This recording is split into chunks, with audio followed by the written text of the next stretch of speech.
A 17-year-old guitarist stepped onto the stage to prove he was the best, until Jasmine Crockett appeared. In less than 5 minutes, his confidence crumbled, and the entire crowd witnessed a brutal truth: the difference between playing to make noise and playing to touch hearts. What did she play that shattered his ego? And what did he realize in front of millions that no one had dared to tell him before? Stay with us. This is a story worth every second of your time. The sun dipped low over a forgotten Midwestern town as the Strings for Tomorrow fundraiser stirred to life. Folding chairs lined the uneven grass, filled with veterans, young parents, and quiet retirees, nursing lukewarm coffee. Kids ran past the corn dog stand, unaware of the tension brewing on the creaky wooden stage. That's where Jake, 17, stepped up, guitar slung low, eyes blazing. He wasn't just performing, he was challenging everything that dismissed him. To the crowd, he looked like another loudmouthed teen. But under that swagger lived a kid who'd bled for every note, every riff, every all-nighter with blistered fingers. They didn't see the teachers who shut him down, or the parents who called his music a phase. All they saw was attitude. But Jake came to make them hear him, even if he had to burn the stage down to do it. As the amp crackled and fingers twitched, he scanned the silent rows of older men. No claps, no nods, just judgment. So he struck the first note. Fierce, explosive. This wasn't a solo, it was a shot fired. The last note of Jake's solo still hung in the air, distorted and wild, when the quiet hum of gravel under tires cut across the crowd. Heads turned. A dusty black SUV creaked to a stop beside the main tent. It wasn't fancy. No chrome, no shine, just worn steel and road miles. The door opened, and out stepped Jasmine Crockett. No security detail. No stage entrance, just a plain black tee tucked into road-worn jeans, a charcoal blazer thrown on like an afterthought, and a thick leather guitar case in her hand, like it had never left her side. Her boots, caked in red dirt, hit the ground with a solid thud. No one spoke for a moment, but the energy shifted, like a cold front sweeping through summer heat. She moved calmly, chin up, gaze straight ahead. She didn't look around. She didn't have to. Someone near the front whispered, "Is that her?" A woman in her 50s leaned toward her husband. "Yeah, that's Jasmine Crockett, the lawyer who exposed that sheriff's cover-up last year. Remember? The town in Texas." Another man muttered, "What's she doing here?" She wasn't dressed to impress. She didn't need to be. Jasmine had the kind of presence that made space just by walking into it. Every step was steady, not slow, deliberate. She scanned the auction table without a word, paused at a black Stratocaster, and rested her fingers on its body. She didn't strum. She didn't pose. Just touched it softly, like checking if it still remembered her. That simple moment hit harder than most solos. From the stage, Jake watched all of it. He didn't know her name. Didn't care. All he saw was someone stealing the spotlight without even trying. She hadn't clapped, hadn't looked up, hadn't shown the smallest sign of respect. And now she was next to his guitar, his stage, and the crowd was staring at her like she'd already won something. Jake stepped forward, heat flaring in his chest. He leaned into the mic. "What's going on?" he said, loud enough to cut the air. "A lawyer here to show us how to play guitar now?" Some of the teens in the back laughed. His crew chuckled, but the older folks stayed quiet. Jasmine didn't look at him. She turned the guitar's tuning peg slightly, still calm. Jake pushed harder. "You gonna sue the amp for being too loud?" he called out, forcing a smile. "Maybe take us to court for bad taste in music?" More uneasy laughter. Not real amusement, just noise to fill the silence. He took it further, stepped to the front of the stage and pointed straight at her. "All right then, if you really know what you're doing, why don't you get up here and prove it?" Silence fell. This time it stuck. Nobody clapped. Nobody cheered. Even Jake's friends went quiet. Jasmine stood straight, took her hand off the guitar, and turned to face him. Her eyes locked on his, calm and focused. She didn't smile, didn't frown, just stared, like she was reading him line by line. It wasn't anger. It wasn't pride. It was experience. A kind of quiet strength that didn't need to yell to be heard. She took one step closer to the stage and tilted her head slightly. "You want me to play?" she asked, voice smooth, low, clear. "All right, I will." The crowd held its breath. She looked at him, then around at the audience, then back to Jake. "But let's not call it a competition." A beat of silence. Eyes stayed locked. "Let's call it a conversation." That line dropped like thunder. A few people murmured, nodding without realizing. An older man near the front leaned in, whispering, "She's not here to fight. She's here to teach." Jake froze for half a second. He'd expected her to get angry, to laugh, to walk away. But not this. Not calm, not collected. Not someone who could take all his heat and hand it back with a single sentence. "A conversation," Jake repeated, scoffing, though it didn't sound as sharp. Jasmine gave a slight nod. "I don't play to win. I play to connect," she said simply. "You should try that sometime." There were no cheers, just a slow, thoughtful quiet. Even the kids felt it. For the first time that afternoon, Jake's grip on his guitar tightened, not from confidence, but from something else, uncertainty. Jasmine stepped forward again, stopping just at the edge of the stage. "So?" she said, voice steady. "You still want to play? Or are you just here to talk?" Jake blinked. The challenge was no longer about speed or style. It wasn't about pride. It was about presence. And Jasmine Crockett had just rewritten the rules. The moment Jasmine stepped back and gave her quiet nod, something shifted around Jake, like the air itself was holding its breath. He didn't wait for any cue. No countdown, no warm-up. Just one sharp inhale, a flick of the wrist, and then blast off. His pick hit the strings like a strike of lightning, and the amp roared, pouring out thick, gritty distortion across the park. Every muscle in his body tensed as he jumped straight into his fastest licks. Tapping, pull-offs, screaming bends, one after another, back to back. He wasn't playing a song. He was unleashing one. His body moved with the beat, his fingers flashing so fast it was hard to follow. The notes shot out like bullets, clean, fast, sharp. He threw out every trick he knew, two-hand tapping, fast picking, harmonic squeals, and deep whammy bar dives. He wasn't here to entertain. He was here to dominate. His friends erupted. "That's it, Jake!" one of them yelled, bouncing on the grass. A tall kid with messy hair held up his phone, filming wildly.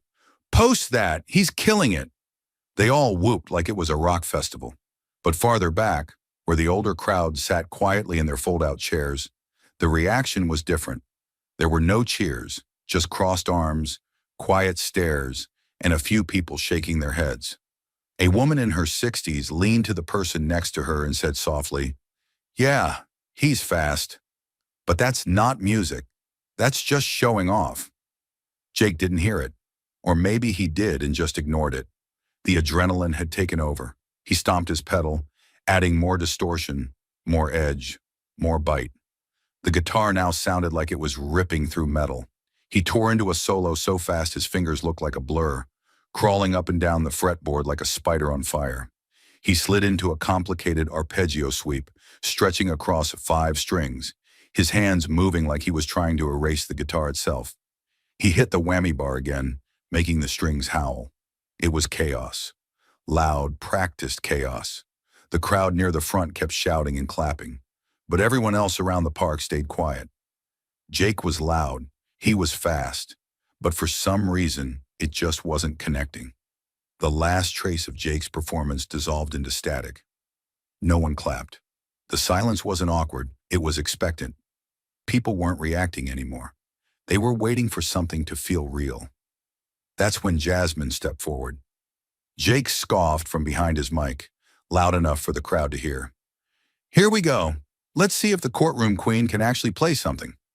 Then under his breath, but still sharp, "Hope she brought a briefcase full of excuses?" She didn't react. She didn't strut. She didn't smirk. She just walked with purpose. Measured steps, eyes calm, as if she already knew what the music would say for her. She adjusted the guitar strap across her shoulder, tugged her blazer sleeve once, and nodded slightly at the sound tech. The crowd didn't cheer. They watched. Still. Curious. Unsure. Her fingers touched the fretboard like she was greeting an old friend. No theatrics, no showmanship. Just one breath in and a single deep chord. It rang out warm and slow, cutting through the leftover distortion like sunlight breaking fog. The tone wasn't flashy, it was honest. Thick, gritty, and smooth all at once, like a voice that had spent years in smoky rooms and hard days. She let it ring, holding the neck steady, letting the crowd feel the sound settle into their bones. Then she began a slow blues riff, simple, but soaked in soul. The kind of lick that made time feel slower, the kind that made old men close their eyes and nod without realizing. It wasn't just technical, it was truthful. Every note told a story. She bent the next note slightly, held it midair, then slid down the neck with a gentle tremble that sent chills across the lawn. There was pain in the sound, but also peace. Strength, but also loss. She didn't play fast. She didn't need to. Each movement was deliberate. Each phrase, a sentence in a language only the heart understood. No flash, no fury, just raw, unfiltered feeling. It was music that had lived through something. People began to shift, quietly, leaning forward. An older man near the back lowered his sunglasses, eyes locked on her fingers. A woman wiped the corner of her eye without even noticing. Two kids who had been laughing earlier now stood still, watching like they'd never seen a guitar played like that before. Even Jake's friends, the ones who had been shouting and filming, stood frozen, silent. Jasmine's sound didn't fight for attention. It earned it.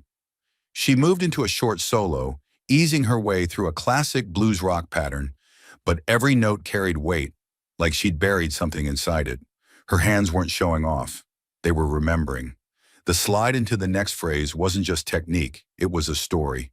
It was late nights holding a crying child. It was standing alone in a courtroom full of men who didn't take her seriously. It was growing up too fast, losing friends, holding her tongue, raising her voice. All of it was there, in every bend, every pause, every gentle press of string to fret.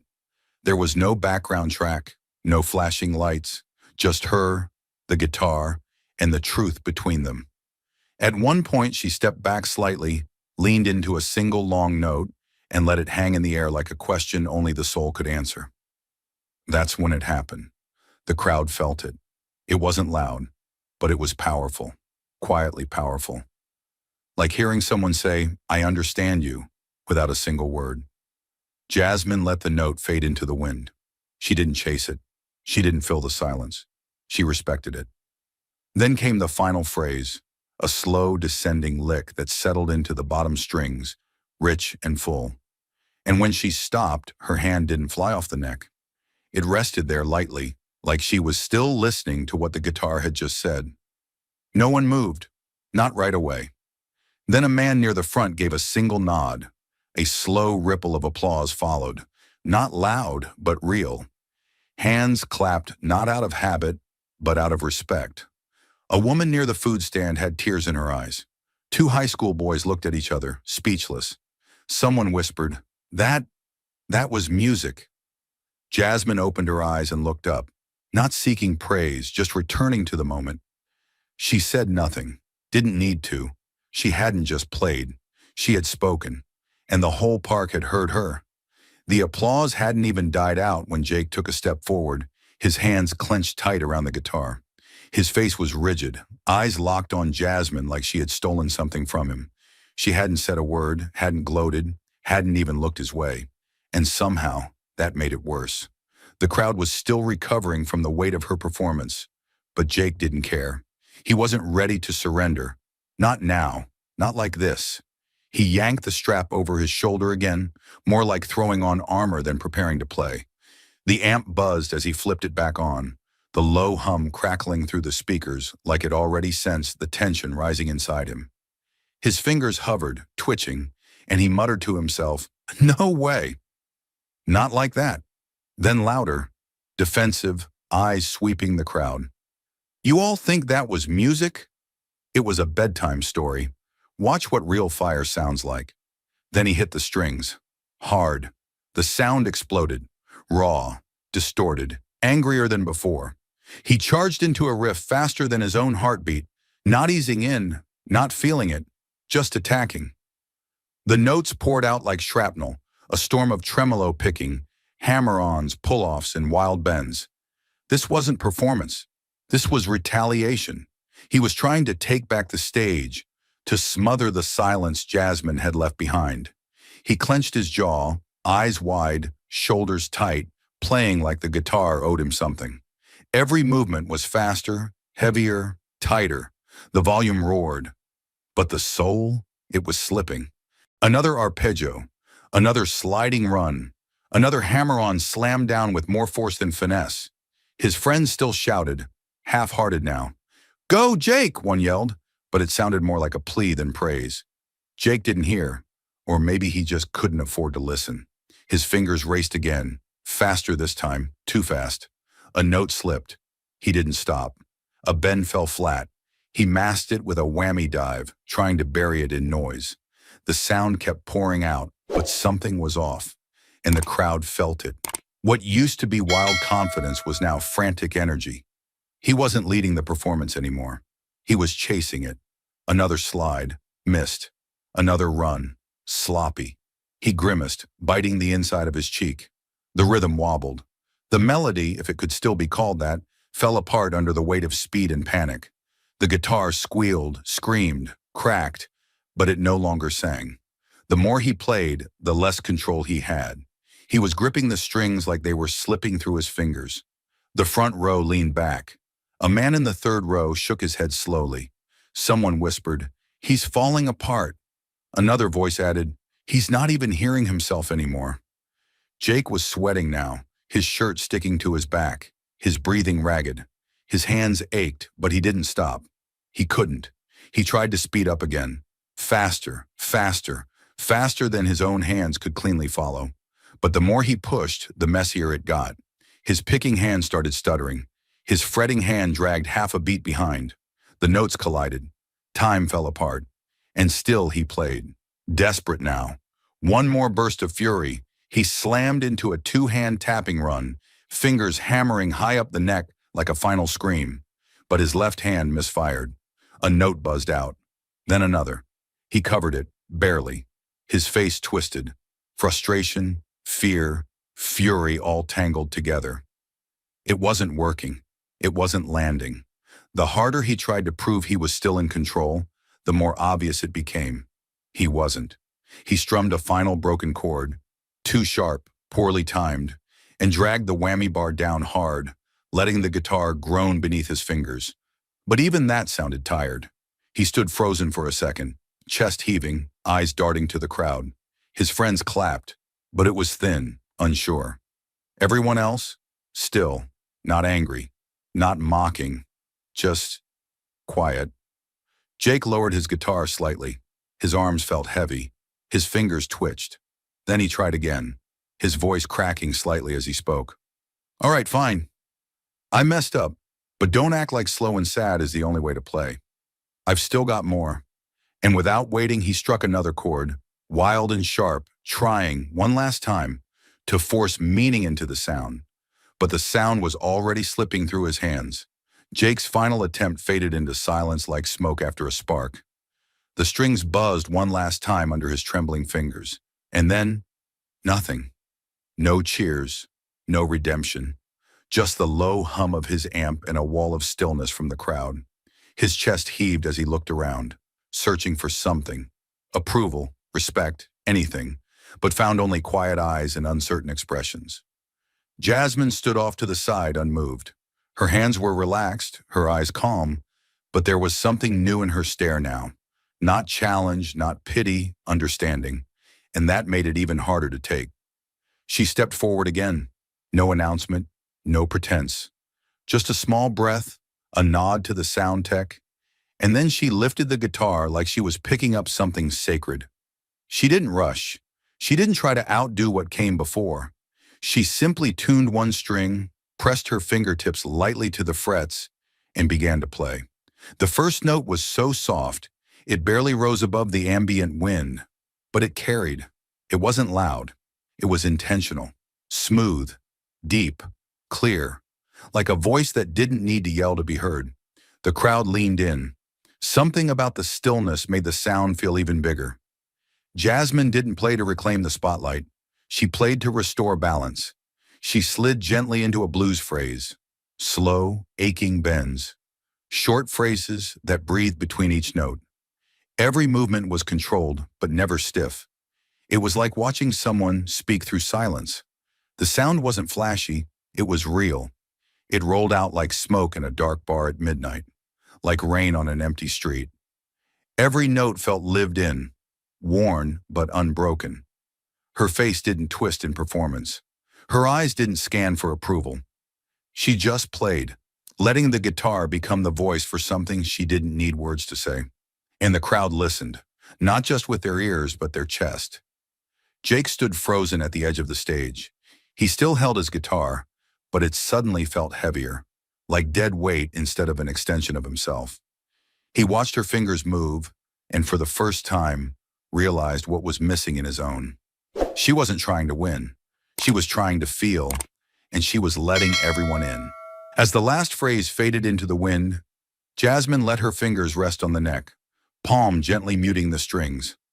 The silence that followed was full, not empty. Like the end of a sentence that needed no explanation.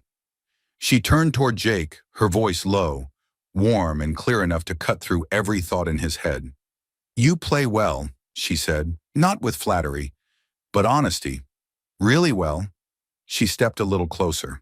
Her tone softened, but her eyes didn't look away. "But have you ever let the music hit you first?" The question hit Jake like a body blow. "Have you ever let the music hit you first?" Jasmine hadn't raised her voice. She didn't have to. Her words landed because they were true, and Jake knew it. There was nothing for him to hide behind anymore. Not speed, not noise, not bravado. For the first time that day, he felt fully exposed. The crowd wasn't judging him now. They were waiting, not for another solo, not for a comeback, but for what he'd do with the silence that followed her question. Jake stood completely still, his guitar limp in his hands. His jaw was tight, but not out of anger. He was holding something back. His fingers, once cocky and quick, now twitched slightly against the strings like they didn't know what to do. He looked around, not at the crowd, but at the space between them, the space he used to command, now quietly slipping away. It wasn't defeat that crushed him. It was the truth of what Jasmine had said. Deep down, he'd always known he was hiding behind technique. He played to be seen, to be heard, to shout over a world that never listened. But not once had he truly let the music speak to him. A breeze swept across the park, lifting the edge of the banner above the stage. Strings for tomorrow. The words fluttered like a reminder that this moment was never about pride. It was supposed to be about connection, about legacy, about why music mattered in the first place. And here he was, standing on the stage he thought he'd own. Silent. He looked at Jasmine again. She hadn't moved. She was waiting, not for him to prove something, but to simply respond. Jake swallowed hard. His voice, when it finally came out, was quieter than anyone had ever heard from him. "Can you teach me?" The words came out almost like an apology. He didn't say train me or show me how to beat you. He said teach, a word that carried weight, a word that cracked his ego open, just wide enough to let something else in. For a second, Jasmine didn't answer. She looked at him with calm, steady eyes. The kind of eyes that had seen too many boys mistake volume for value. Then she smiled. Not wide, not smug. Just a soft, knowing smile. A real one. She stepped closer, her voice smooth, but firm enough to anchor the moment. "Let music be your first teacher," she said. "Play from the heart, not the ego." The words slid into the air like they'd been waiting for the right time to be spoken. Jake didn't flinch, didn't argue. He just nodded once, barely, like someone finally understanding the lesson they should have learned long ago. He looked down at his guitar, his instrument, his shield, his identity, and saw it differently now. It wasn't a weapon. It wasn't a throne. It was a mirror. And for the first time, he wasn't afraid of what it might show. He took a small step back from the mic. Slowly, no drama, no defiance. The way a soldier might lower a weapon when the war's over. He wasn't surrendering to Jasmine. He was surrendering to truth, to himself. The crowd was still, moved, not clapping, not filming, just breathing with him. Jasmine turned away gently, stepping off the center of the stage, not needing the spotlight anymore. She'd said what needed to be said, and now it was up to Jake. He didn't try to fill the silence. He didn't launch into another solo. He simply sat down on the edge of the stage, guitar still resting in his lap, and stared at the frets. His fingers lightly pressed a single string, not to show off, just to feel it vibrate. One quiet note rang out. Low, clean, true. The kind of note no one applauds, but everyone hears. And somehow that was more powerful than anything he'd played all day. Off to the side, a father leaned down to his son and whispered, "That's what learning looks like." A woman near the back wiped the corner of her eye. A middle-aged man whispered. He finally listened. Even Jake's friends stayed silent, hands at their sides, unsure what to say. But one of them, the long-haired kid who had yelled the loudest earlier, nodded slowly. "That was different," he said. It wasn't praise, it was recognition. Jake didn't look up. He didn't need to, because for the first time, he wasn't playing to prove anything. He was just listening to the silence, to the weight of everything unsaid, to the beginning of something new. And as the breeze moved again, carrying Jasmine's words through the trees, like a song only some people truly hear, one truth settled over the park like a quiet promise. This was the real performance. Later that night, the fundraiser lights were long gone. The stage dismantled, the crowd dispersed. But in a small bedroom dimly lit by a desk lamp and the soft blue glow of a laptop screen, Jake sat motionless with his guitar across his lap. The same guitar that hours ago he had wielded like a weapon now rested gently against his chest, like something fragile. The windows were open. Crickets hummed in the dark outside. Inside, the air was still, heavy, not with heat, but with everything left unsaid. He had barely spoken since coming home. No post-show recap, no online rants, just silence. He hadn't touched his phone, even as the notifications kept coming. Clips of his solo, clips of Jasmine's, comments piling up like a verdict forming in real time. But he didn't check. He didn't want to know what they thought. For the first time, he wasn't chasing attention. He was chasing something else, something quieter, something deeper. Jake reached across the desk and clicked play. Ain't No Sunshine began to drift through the room. Slow, low, heavy. The guitar line rolled out like fog, simple, clean, and heartbreakingly human. Jake didn't move at first. He just listened, really listened. It was the kind of sound that didn't impress. It understood. He felt the chords settle in his chest like weight. There was no speed, no distortion, just space, honesty, emotion. He picked up his guitar, almost cautiously, and let his fingers find the same notes. He didn't strum hard. He didn't try to mimic the recording exactly. He just followed. One note at a time. His right hand moved slower than usual, his left pressing gently against the fretboard. The strings felt different now, not tools but voices, and for once he wasn't commanding them. He was listening. Gone was the tornado energy, the need to impress, the frantic noise that used to define his style. Every note tonight was careful. Every rest between them was intentional. He wasn't performing. He wasn't battling. He was learning to breathe with the instrument, not breathe over it. The sound that came out was uneven at first, a little stiff, but it was honest. He repeated the phrase again, then again, and slowly the roughness faded.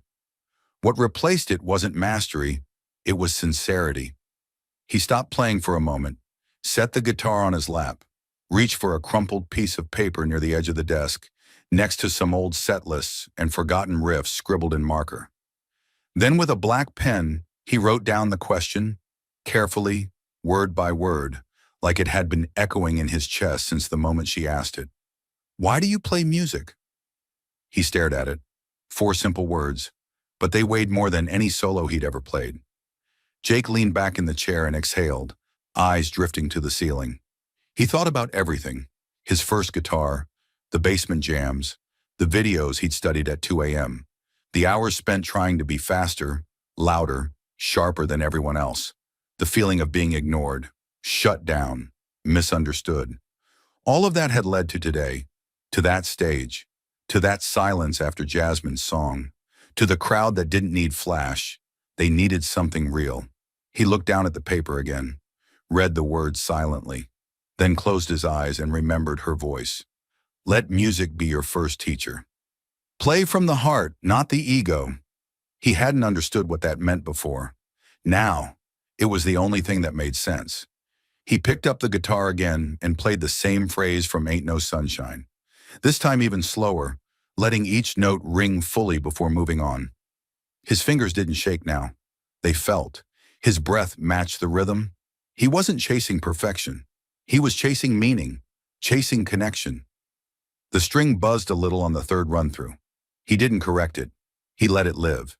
Because life, like music, wasn't clean. It was messy, beautiful, and true. Outside, the night deepened. Inside, something inside Jake began to shift. Not loudly, but permanently. He turned the page over and began to write again. Not a rant, not lyrics, just thoughts, fragments, feelings, things he'd never let himself say out loud. And somewhere in that quiet room, under the soft glow of lamplight and the steady thrum of the guitar in his lap, Jake began his real lesson. Not from a book, not from a teacher, but from the music itself. The sun hadn't fully risen yet, but Jake's phone was already buzzing like a hive on fire. It had started sometime around midnight, a few reposts, a few tags. By 3 a.m., his name was trending. By 6, the video had hit nearly 5 million views. The clip was short, barely 30 seconds, but it hit like lightning. On TikTok, Gen Z stitched the video with reactions, stunned faces, slow claps, tearful nods. One creator posted, "This is what it looks like when a kid meets his first real teacher, and it's not even in a classroom." Another said, "She didn't roast him. She raised him." The caption stuck. Ego and soul. She raised him, let the music teach elsewhere. The tone was sharper. Twitter caught fire before breakfast. A still from the video, Jasmine mid-note, eyes closed, the setting sun casting a halo over her curls, went viral. The tweet read, "She didn't just play guitar, she taught that boy how to be human." Over 120,000 retweets, 400,000 likes. And Jake? He woke up to the storm with the weight of the world already pressing on his chest. When ego met soul, and soul won. A split-screen edit.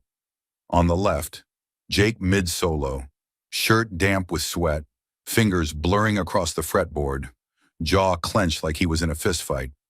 On the right, Jasmine, standing calm under golden evening light, her fingers barely moving, her guitar whispering something real.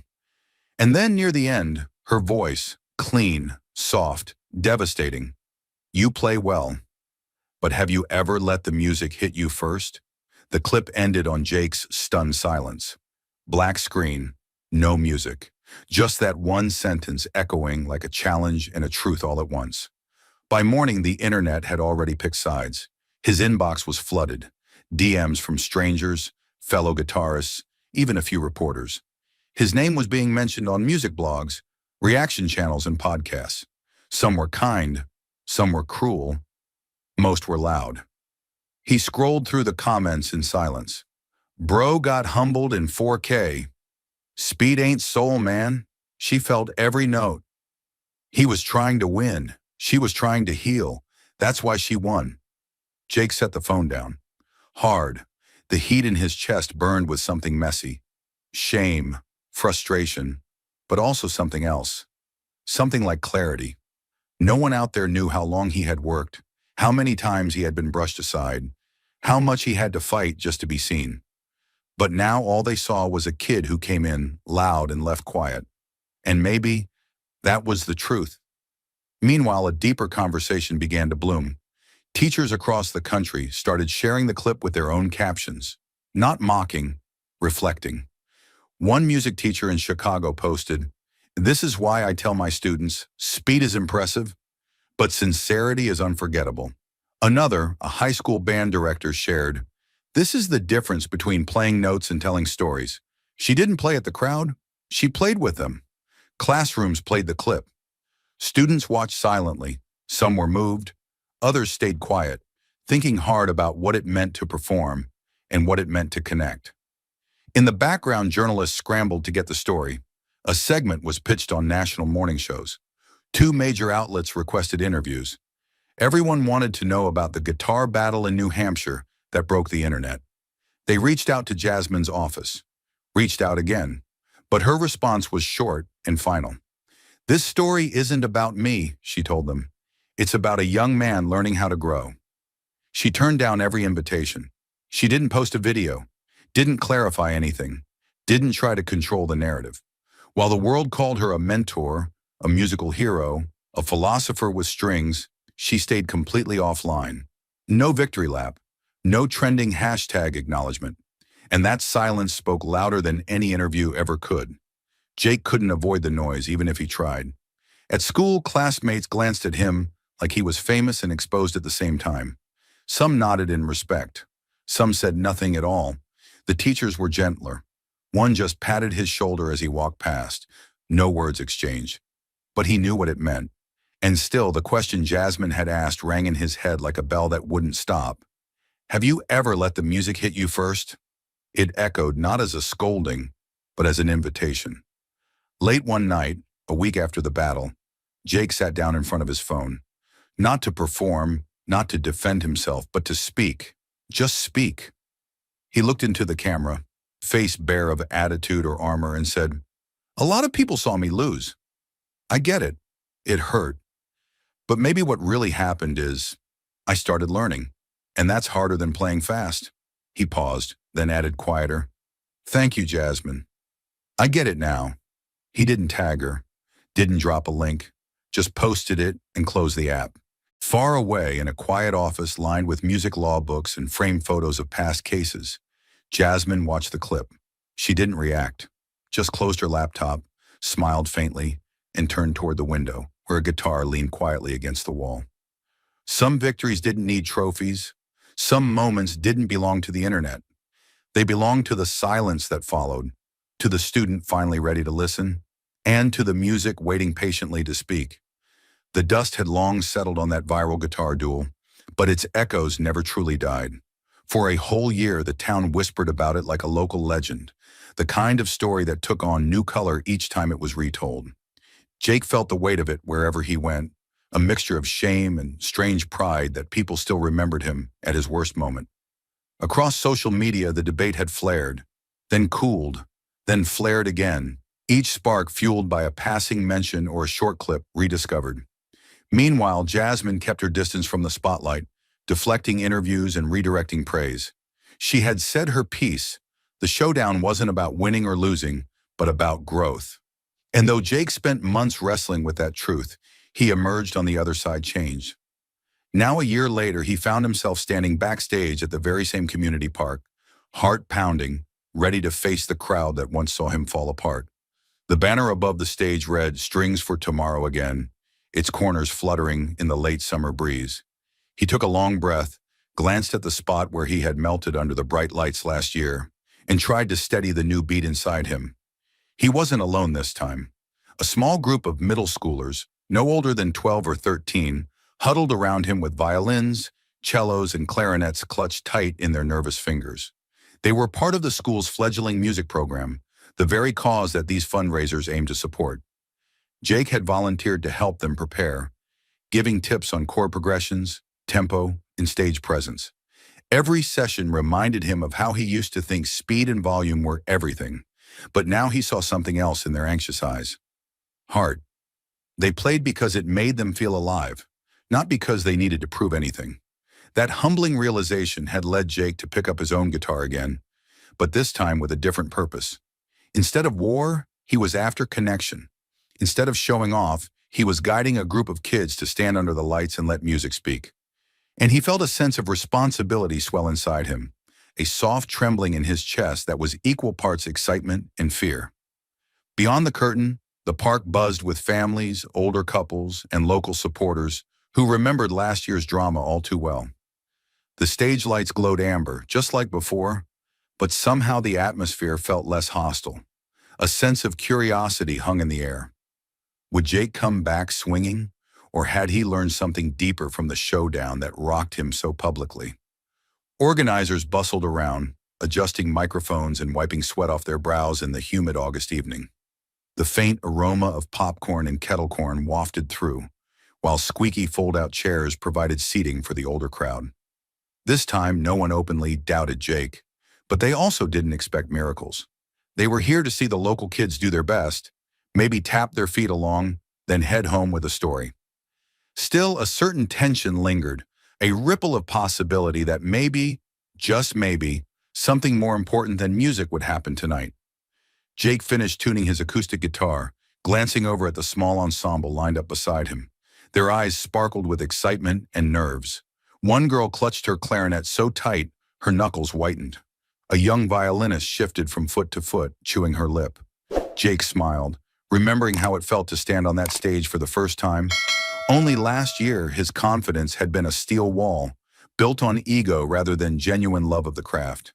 He silently hoped these kids would never have to learn the hard way how hollow that wall could be. Catching the violinist's anxious gaze, he gave a small nod and mouthed, "You got this." She exhaled in relief, nodded back, and readied her bow. As the curtain parted, a soft wave of applause greeted them, more encouraging than raucous. Flashbacks of last year's tension flickered through Jake's mind, but he shook them off. Today wasn't about him proving anything. It was about leaning on one another. The spotlight was gentler this time, or maybe it just felt gentler because Jake was no longer waging war against it. The kids spread out in a semicircle, instruments poised, while Jake settled near the center with his guitar in hand. He breathed in deeply. Then he began to strum the first chords of Lean on Me, slow and steady, letting the simple melody rise and fall like a promise. The violins joined in, slightly shaky but determined. The clarinet followed, its tone pure yet trembling with youthful earnestness. A soft percussion beat tapped from somewhere behind them, courtesy of a student drummer who had volunteered at the last minute. Together they weren't pitch perfect, but they were real. And the crowd heard that authenticity, leaning in, clapping softly in time. Jake found himself smiling, truly smiling, for the first time in a long while. For once, he wasn't drowning out the world. He was part of it, letting the chords carry him and the kids forward. As the song built, that sense of unity swelled. It wasn't about solos or flashy technique. It was about many voices blending into one uplifting tune, about a message bigger than any single ego. Each note the kids played, each chord Jake strummed, felt like another step away from the bitterness of last year.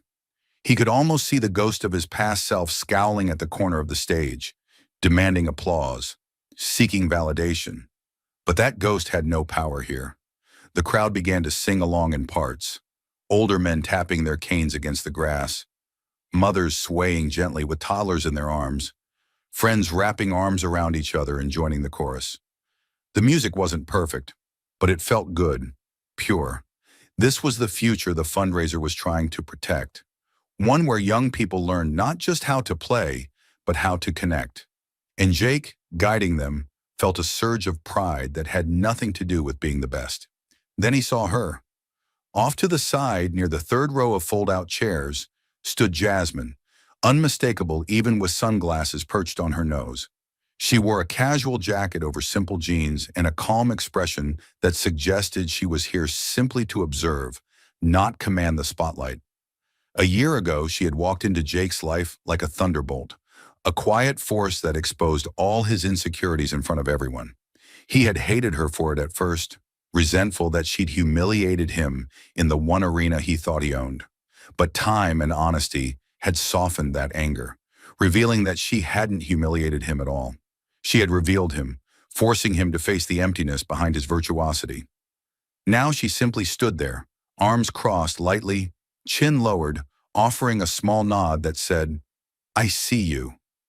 Her presence shot adrenaline through Jake's veins, but this time it wasn't fear or rage.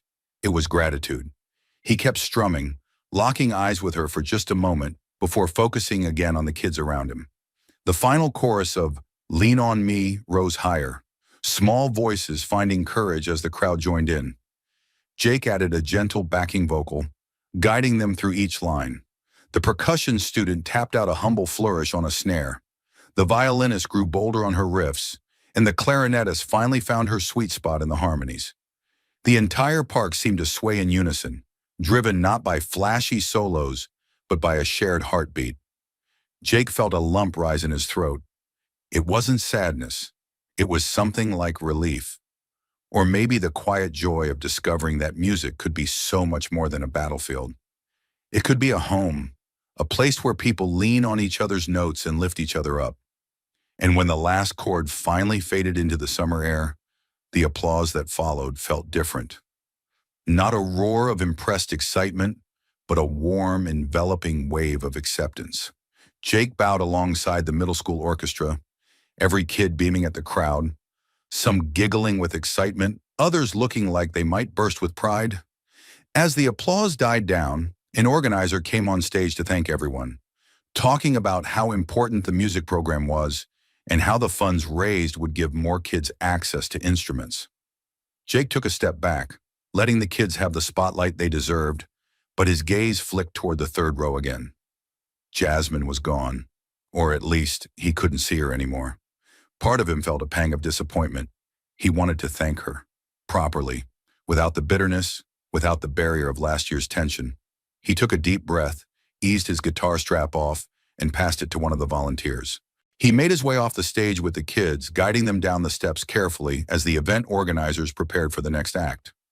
People patted his shoulder, complimented him on the arrangement, but Jake's eyes scanned the moving crowd in search of Jasmine. He spotted a familiar figure just beyond the edge of the tents, near an old oak tree that provided shade. She stood with her sunglasses lowered, a small smile on her lips as she observed the hustle of the fundraiser. Jake excused himself from a brief chat with the teacher and headed in her direction, feeling his heart pound in a not unpleasant way. She looked up as he approached, raising an eyebrow as if to say, "Well, here you are." He stood a couple of feet away, running a hand through his hair, uncertain how to begin. Memories of last year's meltdown crashed through him. His speed, her calm, the humiliating hush when she'd shown him what music really could be. But now those memories felt less like scars and more like steps he had to climb to arrive here. He swallowed once, cleared his throat, and bowed his head slightly. "Thank you," he said, voice steady but soft. "Thanks for not embarrassing me last year. Thanks for teaching me how to listen." Jasmine tilted her head, arms folded, a thoughtful expression crossing her face.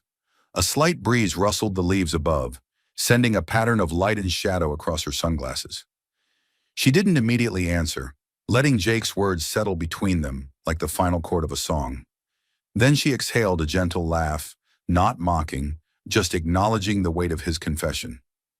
"I didn't teach you," she replied, almost a whisper. "The music did." Jake nodded, a small smile crossing his lips. "Right," he said, remembering the countless nights he'd spent after their duel, sitting alone, plucking notes that no longer needed to scream. "But still," he added, "you showed me where to start." A moment passed where neither spoke. The world around them felt quieter than it was, like they stood in a bubble of shared understanding that cut through the chattering families, the sizzling food stands, and the muffled announcements on the speakers. Finally, Jasmine gave him a simple nod of approval, then shifted her weight to leave. But Jake reached out, not touching her arm, just lifting his palm slightly as if to stop her for one more second. "You staying for the rest of the show?" he asked, blinking against the midday glare. She chuckled softly, tucking her sunglasses into her collar.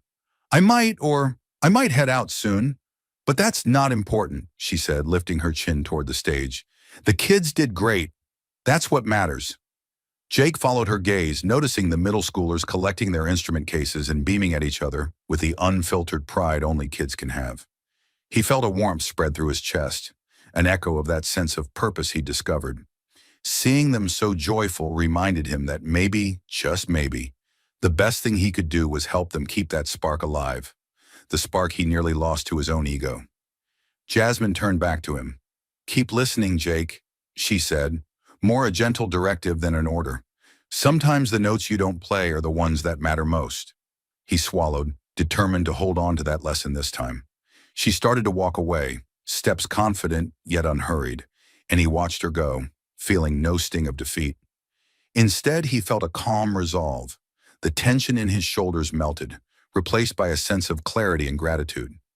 Maybe he'd never be a star on a grand stage, but he could be something else. Someone who understood music not as a competition, but as a shared language. The crowd cheered again at something on stage. A raffle winner, perhaps. Jake glanced back toward the park center, where the next act was setting up. He realized he had no desire to jump back in front, hog the mic, or crank the amp to drown everyone out. Instead, he wanted to step behind the scenes, guide those kids to perfect the next tune, show them chords, dynamics, how to blend their sounds. He wanted to be a small part of a larger harmony. His heart felt lighter. The memory of last year's humiliation now felt like a necessary chord change in the song of his life. Without that clash, he'd never have found the path he was on right now. A path that led him to connect with younger musicians, to cherish quiet notes, and to truly feel the music. He let out a breath he hadn't realized he was holding, then made his way back toward the stage, weaving past families and folding chairs. The band teacher waved him over with a grin. The kids looked at him with eyes that said, "We did good, right?" And Jake nodded, offering them a thumbs up that made them giggle. No flash, no drama, just genuine appreciation. Before he got lost in the crowd, he stole one last glance around the park. Jasmine was gone, or at least she was no longer visible by the old oak tree.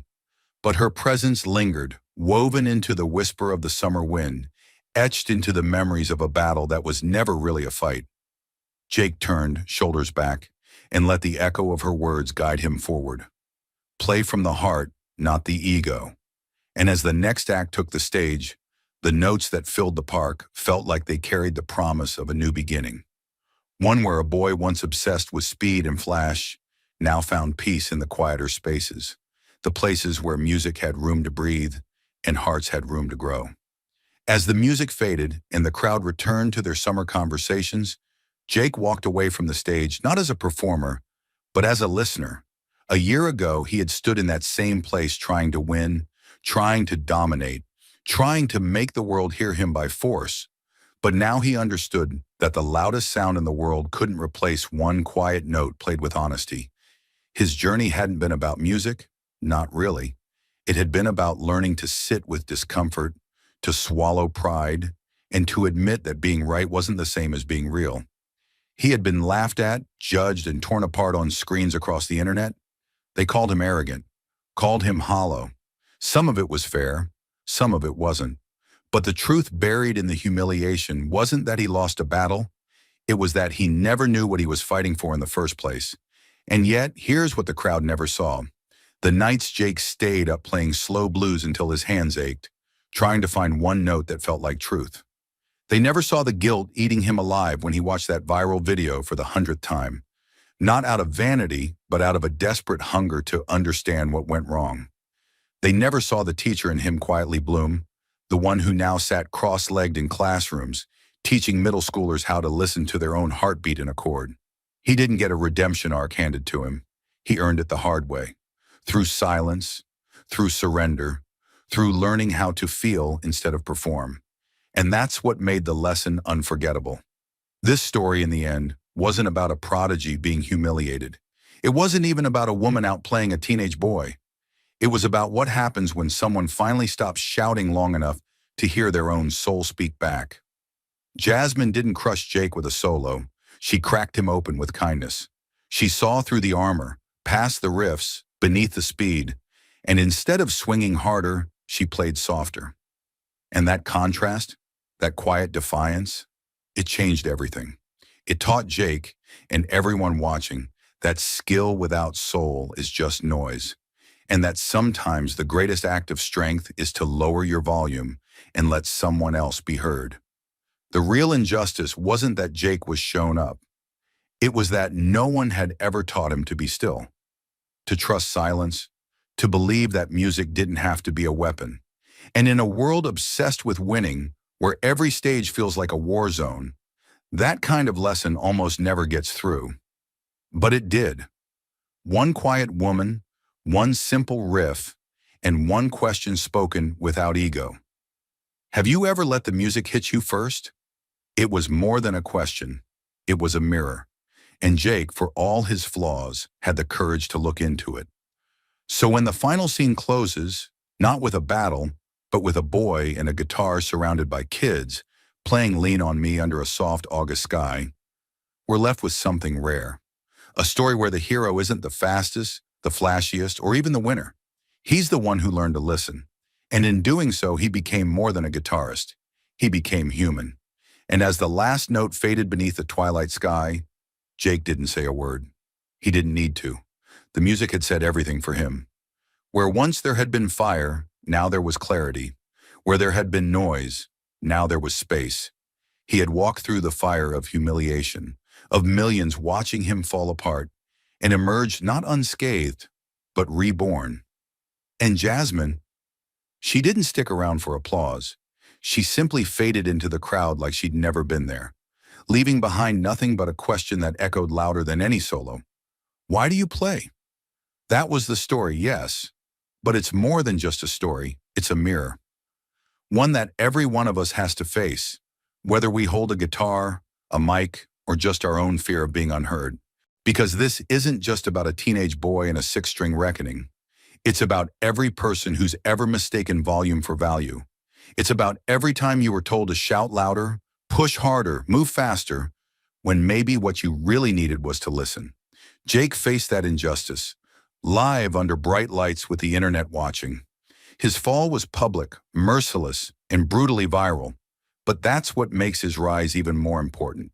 He was ridiculed, edited into punchlines, turned into a meme, but he kept listening. He chose to learn, chose humility over image, chose to rebuild himself not with speed, but with soul. And in doing so, he became something so rare in our world, someone who grew because of failure, not in spite of it. So now it's your turn. If you felt something during this story, if a note hit you, if a lyric echoed somewhere inside you, you know this wasn't just entertainment. It was a challenge, a reminder to look inward, to ask yourself, are you playing to impress or to connect? Are you speaking to be heard or to be understood? Are you chasing applause or are you learning to stand in the silence that follows? Don't scroll past this and forget it. Don't let the lesson fade like background noise, because somewhere out there, someone needs your voice, but not your noise. They need your honesty. If you believe in that, if you believe that music, art, growth, and even failure can mean something, then don't just watch stories like this. Support them, share them, carry them forward. Hit that like button not for the algorithm, but for the message. Subscribe if you want more than just surface-level drama. If you want stories that pull you in and don't let go. And leave a comment. What was your turning point? What moment made you finally listen? Because this isn't the end of Jake's story. It's the beginning of yours. Thank you for watching until this moment and for standing with us on this journey for justice. Your support means everything. Like, subscribe, and turn on notifications so you never miss what's next. And we'd love to hear your thoughts. Leave a comment below and let us know what moved you most in this story. Together, our voices make a difference. On a deserted highway, Jasmine Crockett, a calm, unarmed black lawyer, was stopped by two officers, searched and nearly cuffed, until she revealed who she really was. What happened in those next 5 minutes didn't just stun the cops. It forced an entire police department to relearn the law. What did she reveal? And how did one woman flip the power structure in a single, silent move? Stay with us. This is a story worth every second of your time. A black SUV carved through the desolate two-lane highway like a ghost that didn't belong. The only sound was the low hum of tires against fading pavement and the occasional whisper of wind over wheat fields that stretched beyond the horizon. Jasmine Crockett sat behind the wheel, eyes forward, posture rigid, every part of her controlled to the millimeter. Her seatbelt was fastened, phone docked, hands-free, registration up to date. She'd made sure of everything, Because women like her didn't get the luxury of mistakes. Not out here, not ever. And then, the flash.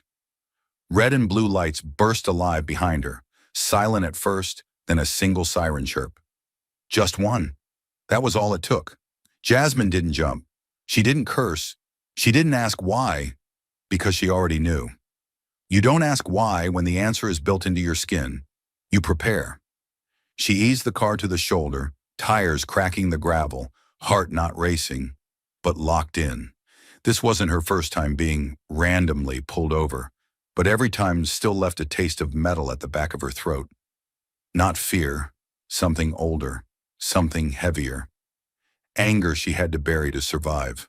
The patrol cruiser coasted up behind her like a shadow stretching too far. Inside, two officers, one in his 50s, eyes dull and mean, moving with the casual confidence of a man who'd never been questioned. The other was young, maybe late 20s, full of twitchy energy and the kind of arrogance that grew in precinct locker rooms. To them, this was just a routine stop. To Jasmine, it was something else entirely. A test she didn't ask for, a scene she didn't script, but one she had studied her whole life. They thought they had the upper hand. They didn't even know they were outmatched. The older officer stepped out first. Thick arms, beer belly under a bulletproof vest, a permanent sneer carved into his face like bad stonework. He walked toward her window like it was owed to him, not like he was asking anything. The younger officer circled right, scanning her vehicle with practiced suspicion, not because anything was wrong, but because they expected it to be, wanted it to be. Jasmine watched him in the side mirror, saw his hand rest near his belt, not on the weapon, but close enough to threaten without technically doing so. A move she'd seen 100 times in deposition videos, a move they'd call standard protocol. The sound of boots crunching gravel grew louder, more deliberate with each step.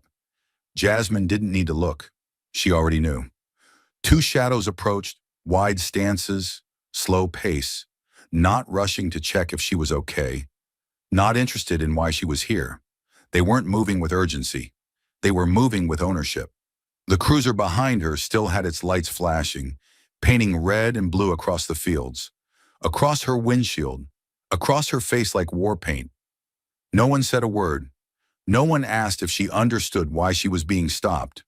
There was no, "Ma'am, may I see your license, please?" No, "Sorry to bother you." Just silence. Sharp, deliberate, a message unto itself. The kind that said, "You don't belong here." The kind that didn't need to say anything at all. License and registration. No tone, no warmth. Just a command wrapped in a badge. The older officer stood at her window, hand resting near his belt, eyes flicking around the car like it might be hiding something illegal in plain sight. The younger one flanked the passenger side, hovering just close enough to crowd her, but far enough to pretend it was standard approach. Jasmine didn't respond. Not right away. She sat still, spine straight, hands visible on the wheel. Then slowly, very slowly, she reached for her glove box. No sudden movement. Nothing fast. Because she knew how quickly routine could turn into report filed after use of force. She retrieved the documents, handed them over in silence. The older cop grabbed them without looking at her, as if taking them from a table, not a person. "You drive this?" The younger one asked, peering into the cabin like it was an interrogation room. "Yes." "Own it?" "Yes." Clean ride. Real clean. Doesn't really match the neighborhood." She said nothing, just kept her eyes forward. Her silence wasn't submission. It was insulation. She wasn't engaging because she knew this wasn't conversation. It was theater, and she refused to play the role they'd assigned her. Then came the shift. The smugness, the sharpening of tone. "Lawyer, huh?" the younger one muttered, flipping her license over. "That's what this says. That right?" Jasmine didn't move, didn't blink, just let the question hang in the air until it evaporated. "Late night, expensive car, one woman, out here alone. Makes you think," he added like he was building a case from imagination. She didn't reply. Her stillness was louder than their voices now. She wasn't resisting. She was witnessing. They didn't like that. The older one grunted, passing her license back with 2 fingers. not even checking to verify it against any system. He didn't want to confirm facts. He wanted her to flinch. He didn't get it. Where you headed? Work. This late? Yes. Doing what? Consulting. Every word she gave them was a shield. Brief, accurate, unprovocable. They tried to pry. She handed them bricks. And in her mind, she was already building a mental timeline, a record of tone, of movement, of violation. This wasn't just a stop anymore. It was a case in progress. They circled the car now, not walking, hunting. The younger officer tapped the back of the SUV with his flashlight, then bent low to look under the frame. The older one leaned down near the hood, peering into the windshield from a higher angle. They were looking for something that didn't exist, because they couldn't accept that this woman had nothing to hide. Jasmine tracked them both through her mirrors, didn't turn her head, didn't breathe too loud.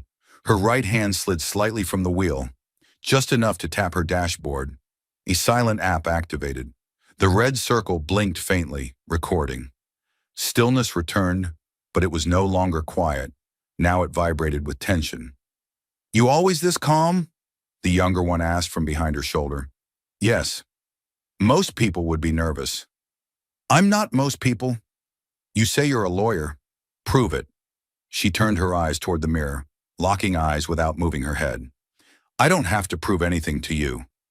The moment cracked like thunder, but no one raised a voice. They didn't want compliance, they wanted a mistake, a twitch, a word they could misquote. Jasmine knew it. That's why she gave them nothing but precision. She was threading a needle in the dark, with two men trying to yank the thread out of her hands. She didn't give them anger. She didn't give them fear. She gave them law, without saying the word. And when the younger one smirked, leaned in and said, "You know, if you just smiled a little, this would have gone easier." She blinked once, slowly, then answered, "I don't perform to avoid harassment. I prepare for when it happens." They both stepped back slightly unconsciously, but they weren't done. They never are. Not when power gets embarrassed by composure. The younger officer stepped in hard now, posture squared, jaw clenched like he was tired of the performance and ready to rewrite the script. "You got an attitude or something?" he snapped, voice sharper, volume rising, the word attitude loaded like a slur without the syllables. He took a half step closer, violating every principle of space, dominance bleeding from his stance.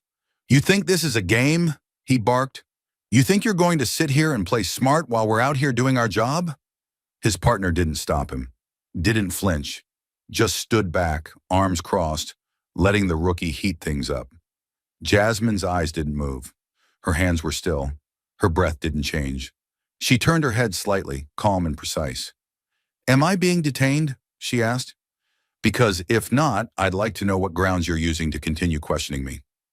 That was too much for him. The question wasn't aggressive, it was correct. And nothing aggravates unchecked power more than being challenged by the law it claims to serve. "You're being difficult," he snapped. "You're obstructing. Right now." He pointed toward her chest, not touching, but close enough that the threat vibrated in the air. "This your idea of cooperating?" Jasmine stared directly into his eyes, unblinking. "I'm exercising my rights," she said quietly. "Which one of those bothers you the most?" The officer scoffed, stepped back, turned toward his partner like he needed someone to confirm that he wasn't the problem. "She's got an attitude, man. She's not complying." Jasmine didn't break her gaze. "I am complying. I've followed every legal instruction. I've answered what I'm required to. Nothing more, nothing less." Her voice didn't rise, but the truth in it did, loud and undeniable. He took a beat, just one, before coming back harder. "So what? Now you're refusing to cooperate?" he said, tone half mocking, half threatening. "You think we can't take this further?" The sentence lingered, heavy with implication. Jasmine kept her face neutral, but inside the calculation sharpened. He doesn't want compliance. He wants control. She leaned forward just slightly, only enough for her words to land clean. "I'm not refusing," she said. "I'm just not afraid." The air stilled. The older officer shifted his stance. The rookie clenched his jaw, and Jasmine, unmoved, unshaken, added one final sentence, like a quiet verdict. I know my rights. Do you? The rookie was still fuming, but the older officer had already moved into action. Without a word, he turned away from the driver's side and walked calmly to the rear of the SUV. No announcement, no request, no warrant, just intent. Jasmine followed him in the rearview mirror, eyes narrowing as she watched him reach for the trunk handle, like he had every right in the world to open it. The latch clicked, the trunk lifted, and just like that, the boundary was crossed. No warning, no probable cause, just quiet violation, draped in a uniform. Jasmine's voice cut through the rising tension like a blade. You are conducting an illegal search, she said, firm and crystal clear. You have no consent, no warrant, and no lawful justification for that. The older officer didn't even flinch. He glanced toward her window, tone bored, almost smug. Your behavior is suspicious, he said casually. That's all the cause we need. The younger officer chimed in from the side, nodding like it was obvious. You're not acting right, being evasive. We're within our rights. Jasmine's jaw tightened, but her voice stayed level. Suspicion is not evidence, she replied, and not acting right isn't probable cause. That's profiling. Her tone didn't rise, it deepened, more dangerous in its control. The older cop rifled through the trunk lazily, moving a gym bag aside, shining his flashlight like he expected something illegal to manifest out of thin air. There was nothing, just neatly packed personal items. Still, he kept digging, like finding nothing would somehow prove him right. Jasmine didn't move, but inside her fury burned, slow and focused. This wasn't policing, it was performance. They weren't looking for danger.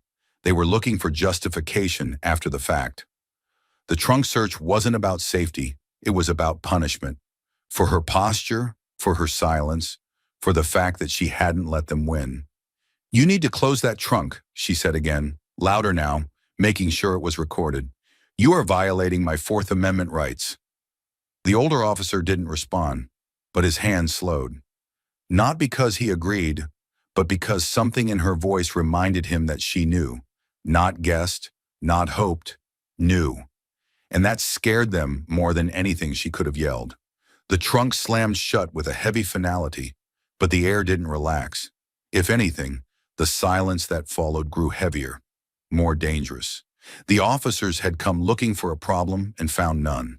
And now, standing there with nothing in hand, nothing to write up, nothing to justify the stop, they needed a new angle. They didn't speak for a beat, just stood there. The older one with his hands on his hips, the younger one tapping his flashlight against his thigh like a metronome for his rising frustration. Jasmine watched them both through the mirror, unmoved. She knew that look, the look of men who didn't find what they were hoping for, and now needed to invent it. Then came the next step, as expected, right on cue.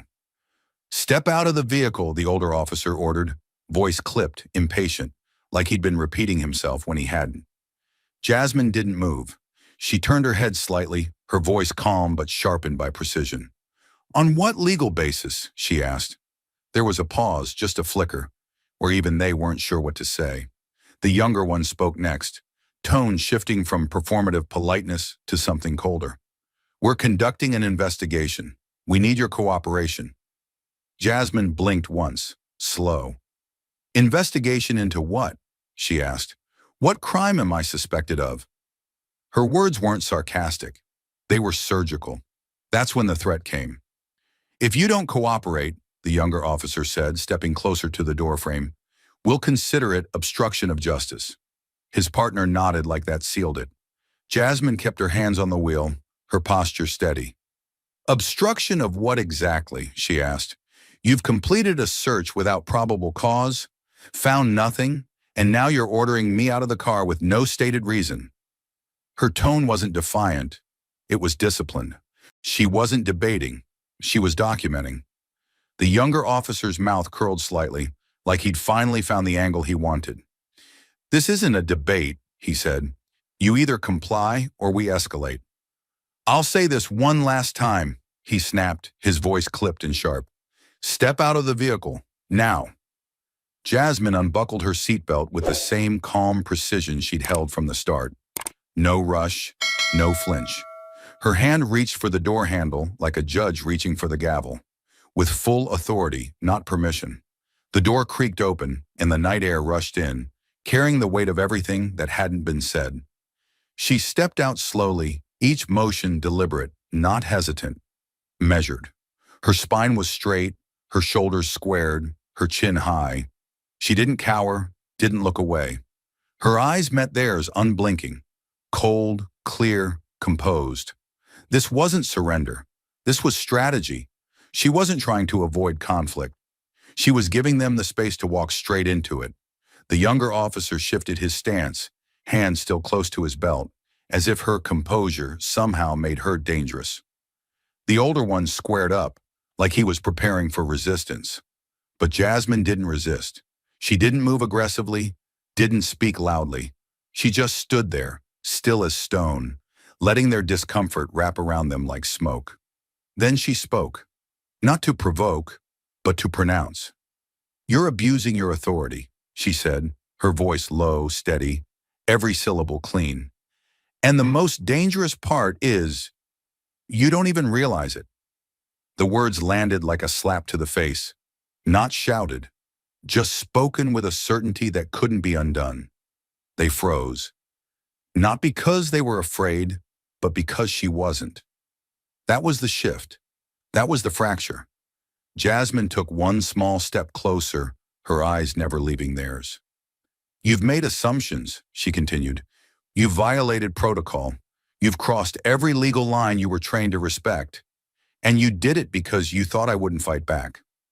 The younger one's jaw flexed, but he didn't respond. He couldn't. Because every word she said was true, and they knew it. The silence between them now wasn't tactical. It was tactical failure. Then Jasmine delivered the final blow. Calm, cold, and damning. "If you're going to arrest me, then do it. But make sure you have a reason you can defend in court, and one you're willing to answer for under oath." And just like that, the balance of power shifted.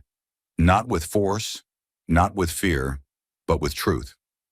She had barely finished her sentence when the older officer stepped in. Not with a lawful response, but with a smirk. The kind of grin that doesn't come from justice, but from the thrill of unchecked power finally given an excuse to act.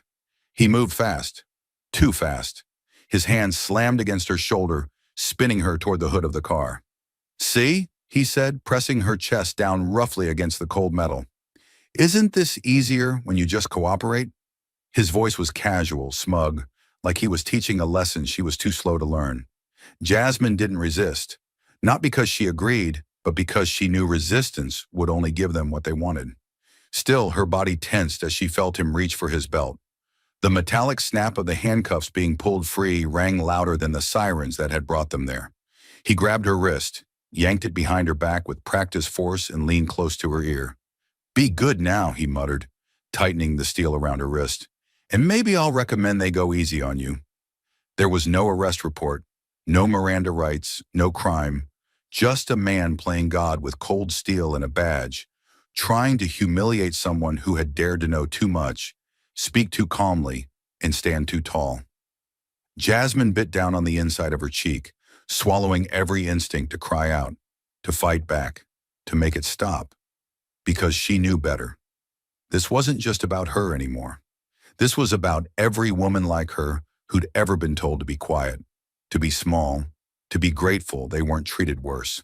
And in that moment, head pressed to the hood of her own car, wrists cinched behind her back, Jasmine Crockett knew one thing for sure.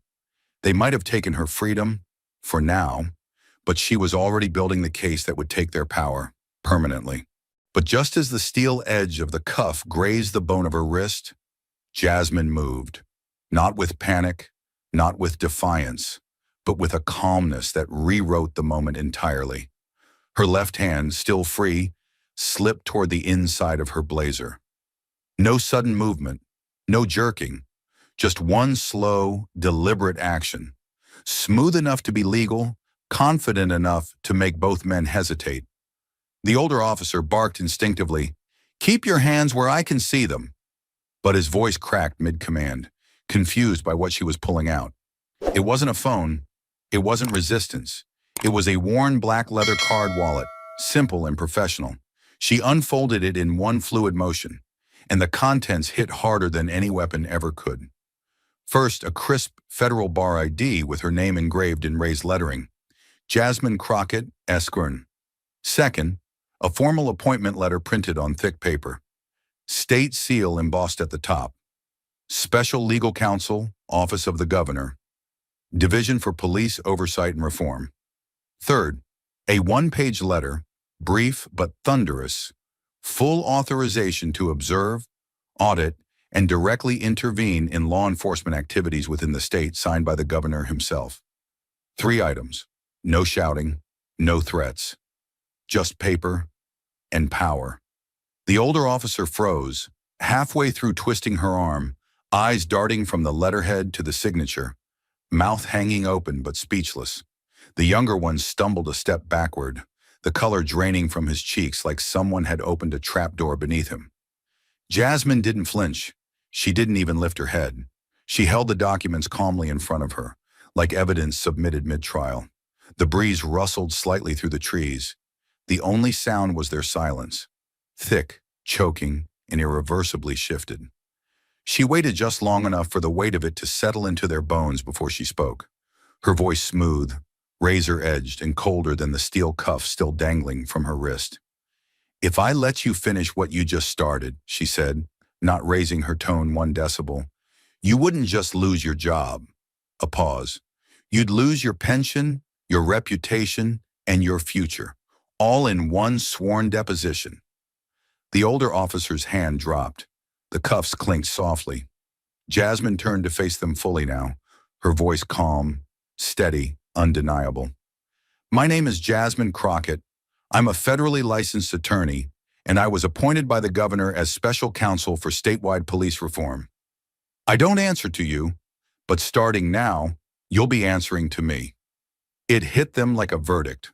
No more assumptions, no more illusion of control. Just 2 men realizing they'd spent the last 10 minutes violating the rights of the very person assigned to clean up officers like them. The younger officer stammered, We didn't know." Jasmine locked eyes with him, voice like ice. "That's exactly the problem," she said. "You act before you ask. You grab before you think. And tonight, that almost cost you everything." She returned the wallet to her blazer with the same surgical calm. Not victorious, just certain. And as they stood there, stunned, exposed, and silent, Jasmine Crockett didn't need to move. She had already taken back everything they tried to take, without ever raising her voice. She could have ended them right there. Not metaphorically, literally. All it would have taken was 1 call, 1 email, 1 recording sent to the right inbox. She had every right. The illegal stop, the unlawful search, the attempted detainment, the physical aggression, all recorded, all witnessed, all in direct violation of their oath. But Jasmine Crockett wasn't here for revenge. She didn't need to scream or throw punches to level a room. Her justice came quieter, cleaner, the kind that didn't just end a career. It rewrote the culture that allowed careers like theirs to thrive in the first place. The officer still hadn't spoken. The older one was frozen, his mouth slightly open, like he had started a sentence and forgotten the words. The younger one looked like he wanted to vanish. The same man who'd puffed his chest minutes earlier was now trying to shrink inside his uniform. Jasmine adjusted her blazer and took a step toward them, calm and measured. "You'll both be filing incident report," she said, voice even, as if reading from a script. Only this script was real. "I want a full statement from each of you on my desk by the end of your shift. Digital and hard copy, time-stamped, signed." She paused, letting the weight of the demand settle. "You will include every question you asked, every instruction you gave, every physical action you took. Don't skip anything, because I won't." Neither man moved. They didn't nod, didn't protest. Their silence was the sound of power being peeled off their bodies, layer by layer. She continued, eyes fixed on the older officer. "And I want it to reflect reality," she said. "Not the version that keeps you safe on paper, The version that plays back on the dash cam, because I already pulled the footage." The officer's jaw locked. A tremor ran through his hand. She saw it. She remembered it. She filed it away. Jasmine turned slightly to the younger one, her voice just as calm, but cutting deeper now. "You're going to sit in a new ethics training series the department's launching next quarter," she said. "It's required for field officers with misconduct complaints, or in your case, field officers who just haven't been caught until now." His lips parted like he was about to argue, but nothing came out.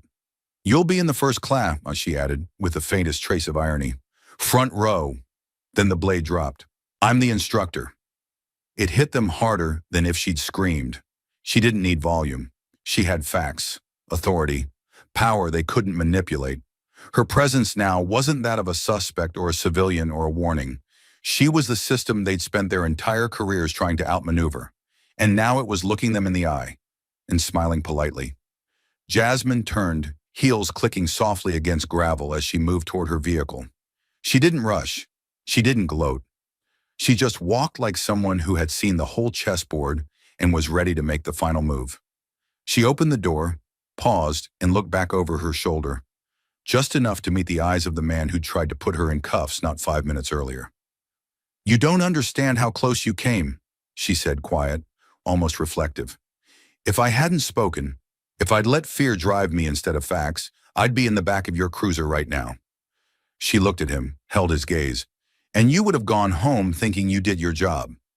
She stepped into the car, but the door remained open. Her voice came once more, clear, final, and sharp as glass. "I'm not holding you accountable because you wear a uniform. I'm holding you accountable because you've shown you don't deserve to."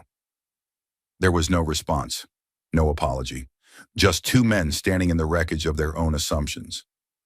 They had tried to teach her a lesson, and now they were the case study. Not a headline, not a scandal. Not yet, but something deeper. Something worse. A precedent. Because the woman they stopped tonight wasn't just another civilian. She was the one writing the rules they thought they were above. And as Jasmine Crockett pulled away, the engine a low purr under her control, she didn't look back. She didn't need to. She knew they'd be staring at that empty road long after she disappeared. She didn't storm in. She didn't raise her voice. She didn't need to. When Jasmine Crockett walked into the Cedar View Police Department's main briefing room that morning, she brought with her no fanfare, just presence. The room was full, but the silence was louder than any siren.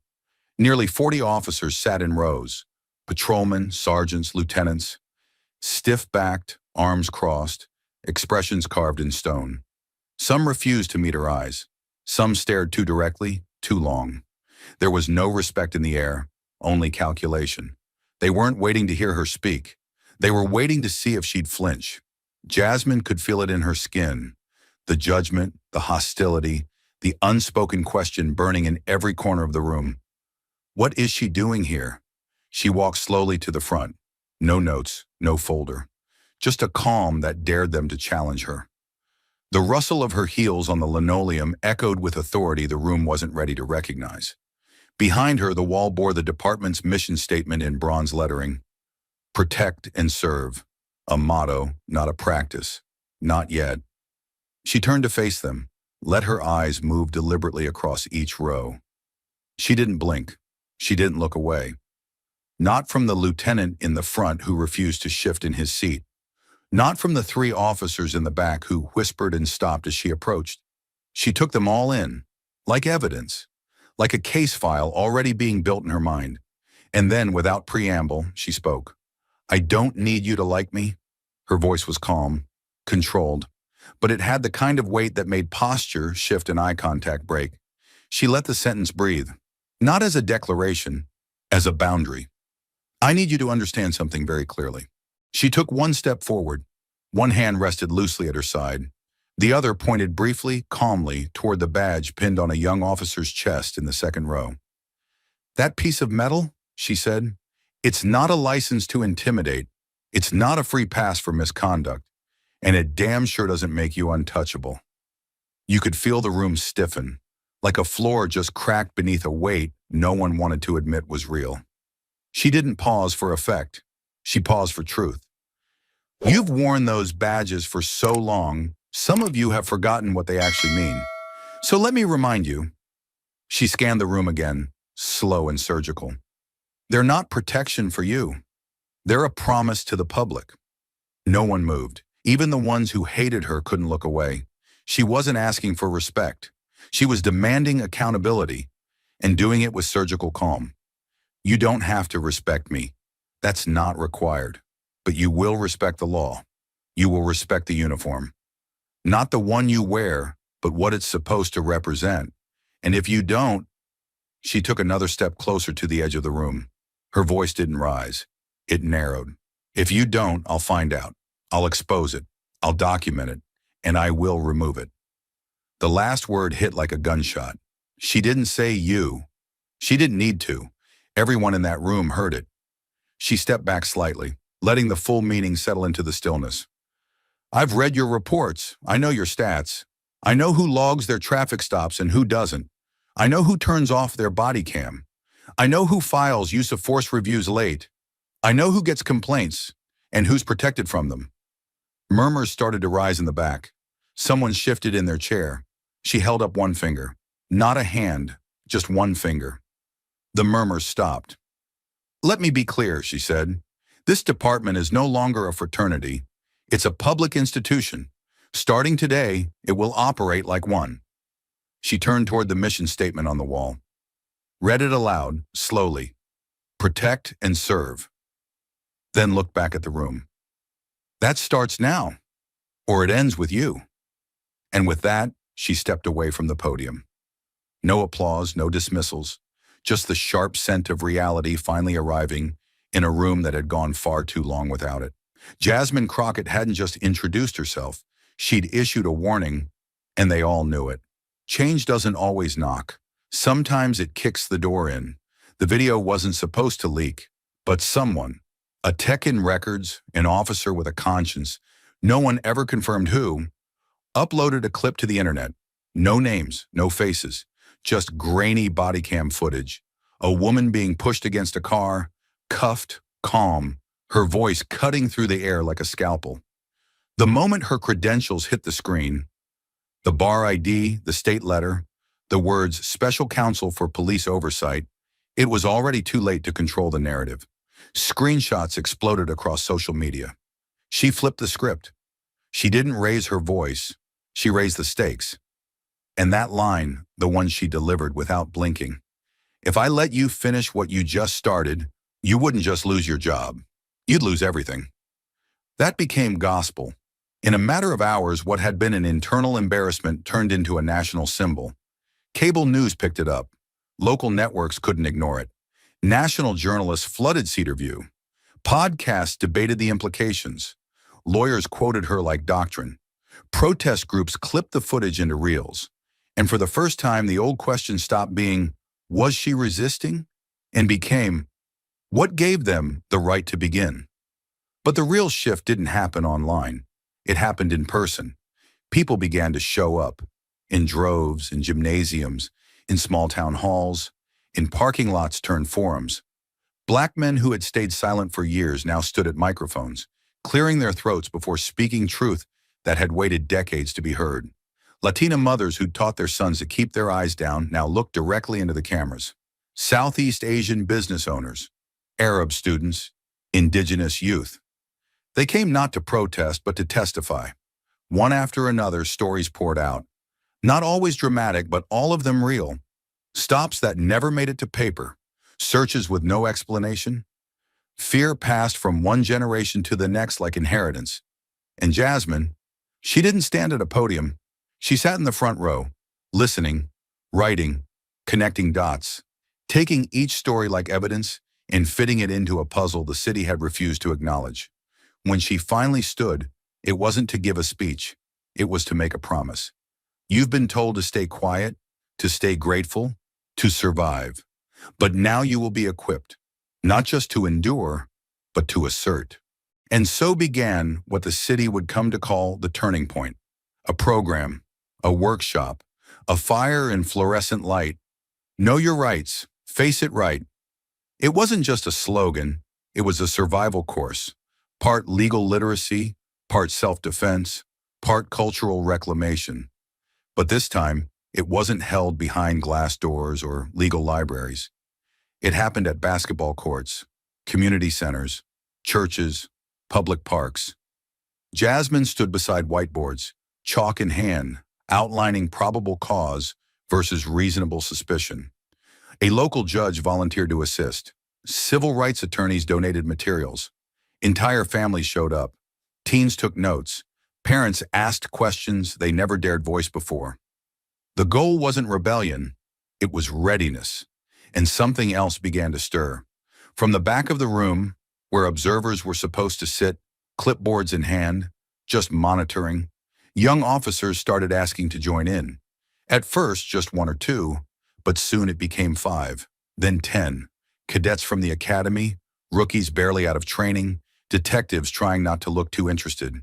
They showed up in plain clothes, sat quietly, took notes, listened. Some returned the next day. Some asked for extra reading. A few stayed late to ask Jasmine questions, not to challenge her, but to understand. What do you do when your field partner crosses a line?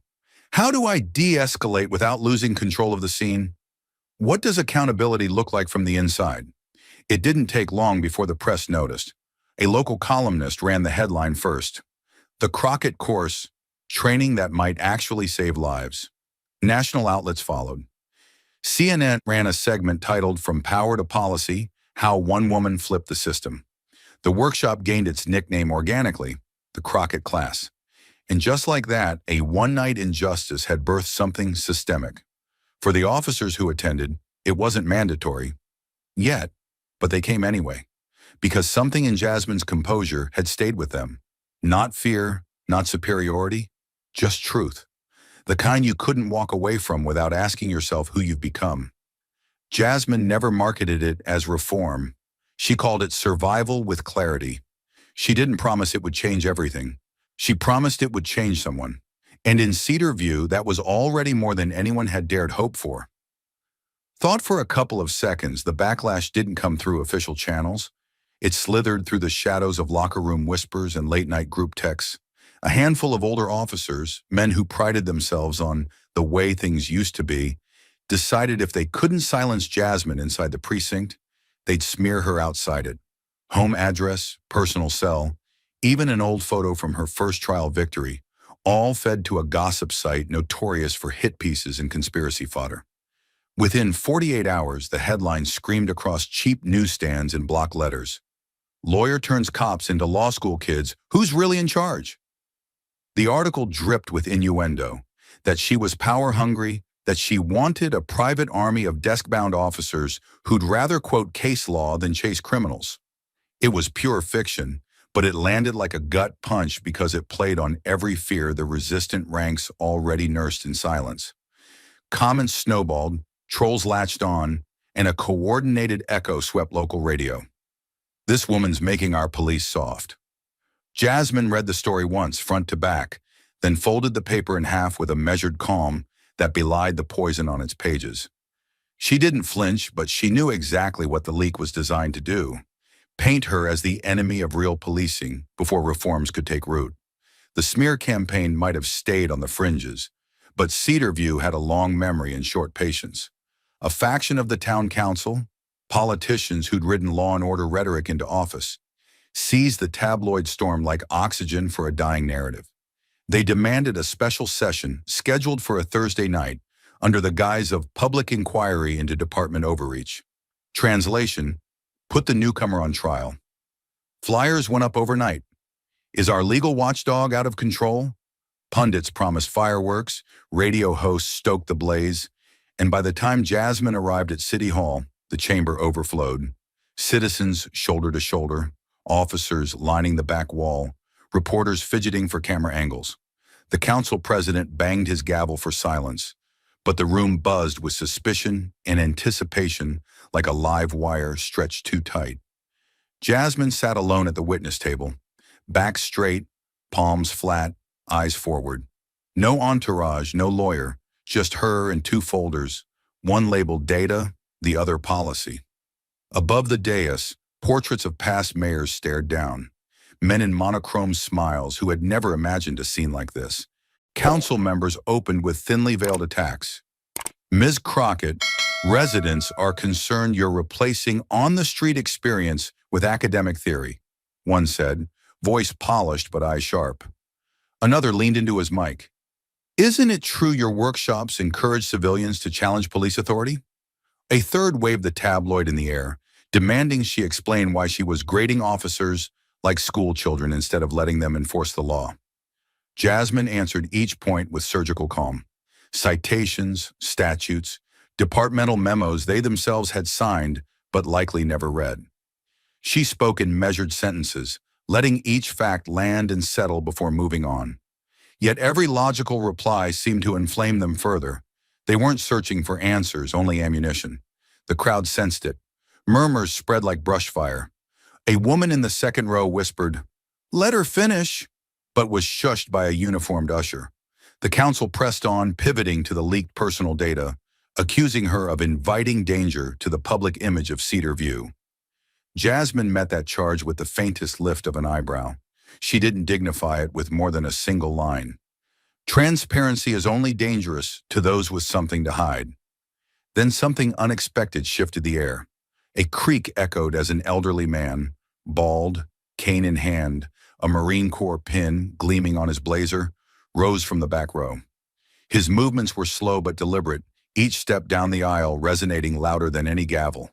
The council president frowned, but decades of decorum forced him to gesture to the microphone. The veteran adjusted the stand, cleared his throat, and let the silence stretch until every shuffle, every cough, fell away.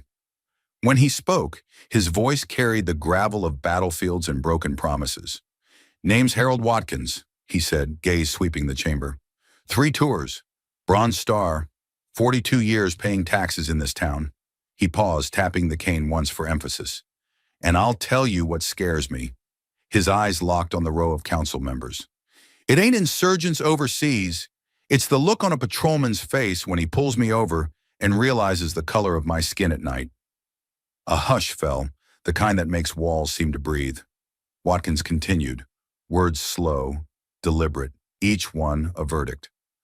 "I've dodged bullets in places most of you can't pronounce, but I've never felt smaller than the night an officer unholstered his sidearm before I'd even found my registration." He turned toward Jasmine, voice softening. "What this lady's teaching isn't rebellion, it's respect, on both sides of the badge." Murmurs of agreement rippled through the crowd. A woman near the front wiped a tear. A teenager in the balcony raised a fist, subtle but defiant. Watkins faced the council again. "If knowing the Constitution offends your officers, the badge is too heavy for their chests." The effect was immediate. Reporters scribbled like mad. Cameras zoomed. The council president shuffled papers, trying to regain footing. Another member stammered about balanced perspectives, but the room had turned. Residents who'd never spoken at public meetings lined up behind the veteran.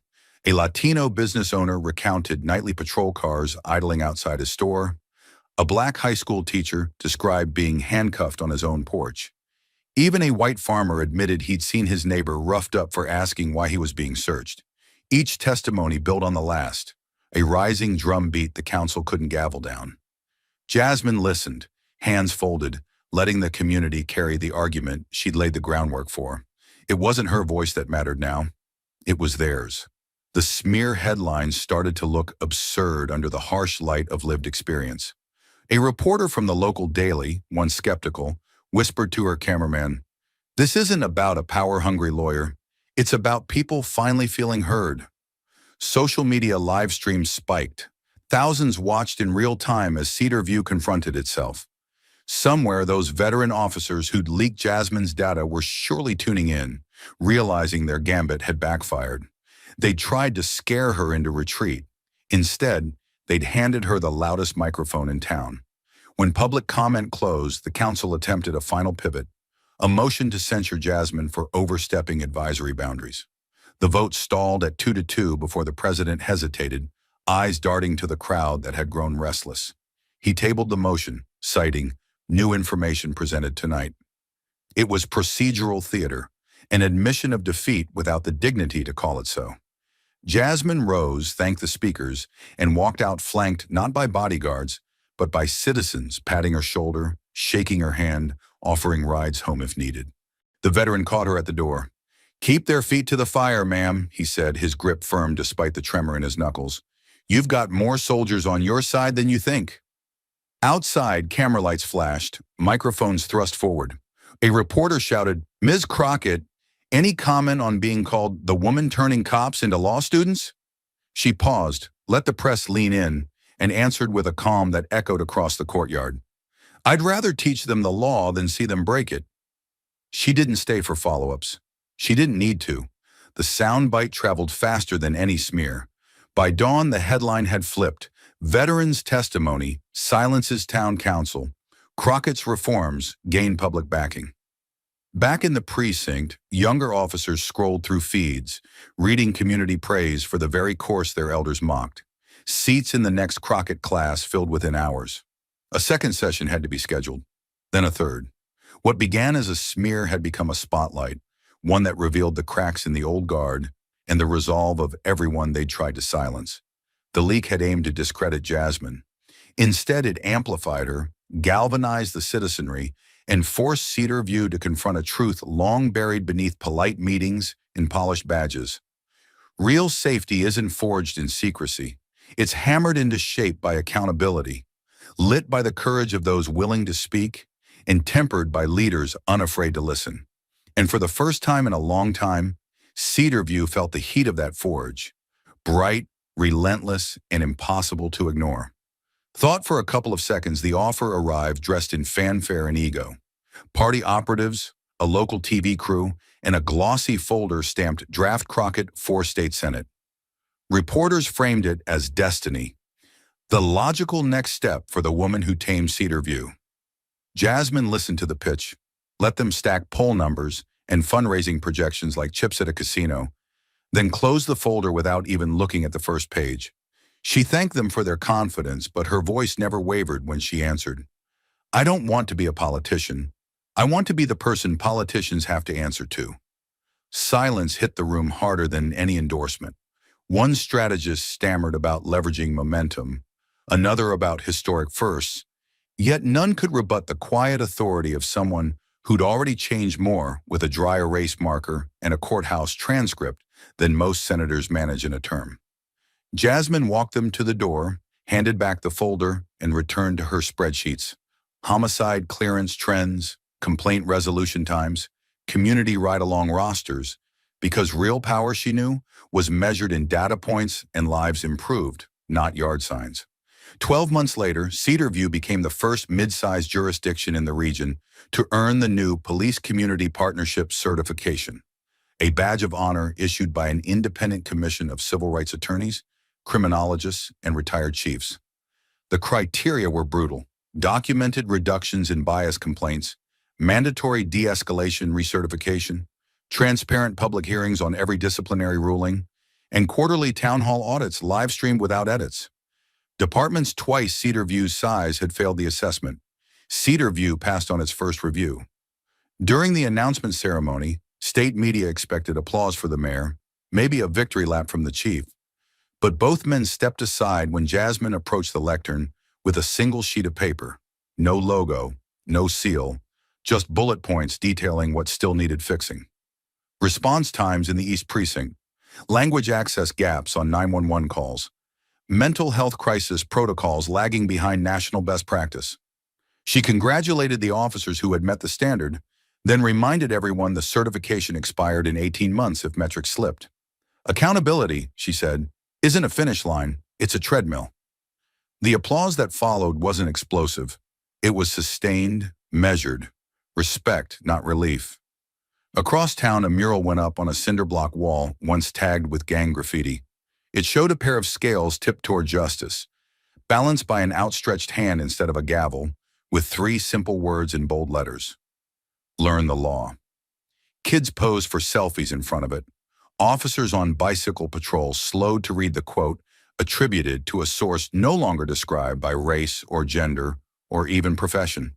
The community newspaper, once prone to call her the Black Lady Lawyer, ran a Sunday cover story titled, "The Woman Who Made Cops Study Again." National outlets followed suit. Time listed her among the year's most influential voices in public service. The New Yorker dubbed her the instructor. A late-night host summarized it best. She didn't defund the police, she forced them to crack open a textbook. What mattered most to Jasmine, though, wasn't headlines. It was the handwritten thank you notes that arrived weekly. One from a rookie who passed his constitutional law quiz, another from an elderly Latina who finally felt safe walking her granddaughter to school. Yet progress never travels a straight line. An anonymous blog attempted to resurrect old smears, accusing her of weaponizing academia. She ignored it publicly, but doubled the number of Know Your Rights pop-up clinics, setting them up in barbershops, laundromats, and bingo halls. When a radio host mocked the initiative as Crockett College, officers who'd been through the program called in live to defend it, reciting Miranda standards on air and challenging the host to a debate he couldn't win.